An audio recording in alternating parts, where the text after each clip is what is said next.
This clip is brought to you by SaveWithConrad.com.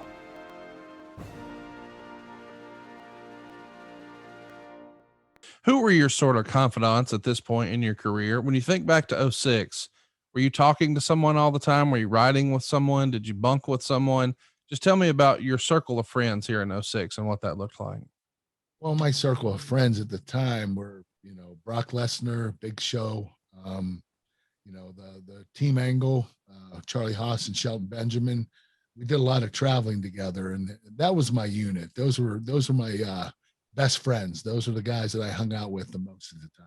So even when Brock is gone and he's off doing other things and trying to take over in new avenues, are you still trying to maintain a relationship with him, or is your relationship with Brock at the time or even now more of a, hey, sort of see you when I see you type deal?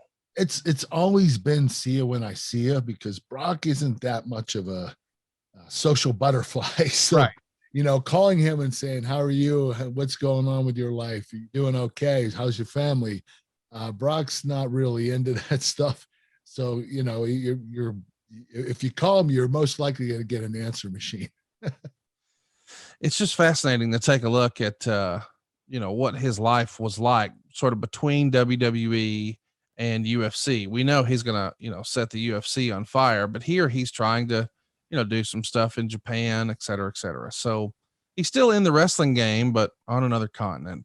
Let's talk about Randy Orton, though. We briefly mentioned after WrestleMania 22 and your three-way with him and Rey Mysterio that Randy had to go serve a suspension. He had done some quote unquote stupid stuff and gotten himself suspended, but he's coming back here after WrestleMania 22. And the first time we see him back is him hitting an RKO on you.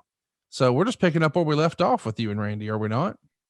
Yes, I think what they did, they were combining two storylines: the ECW draft and my program with Randy, which started at WrestleMania and continued on where I actually broke his ankle.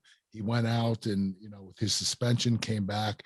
So they were just trying to put two of the pieces of puzzle together. Yeah. One. So you finish up on SmackDown the night after the draft. It's a 20-minute match against Rey Mysterio, who's world champ at the time, and you get a win by count out. And at the time, in your mind, I'm sure you didn't think your last match on SmackDown would be here. How much did you enjoy working with Rey Mysterio? Well, Ray was a once in a generation wrestler. I mean, the kid is unbelievable. What he's able to do in that ring, he's able to suspend the fans' belief. He's 145 pounds, that he can beat 300-pound heavyweights. He has a connection with the fans like no other. He's a very special talent.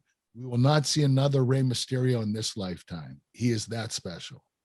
Hey, it's Conrad Thompson. Thanks for checking out the podcast here on YouTube. Be sure to hit the subscribe button and the notifications bell so you get a notice anytime we upload some new content. And go save yourself some money right now. If you're in a 30-year loan or you have credit card debt, it's not a matter of if I can save you money. It's a matter of how much. Find out right now for free at SaveWithConrad.com.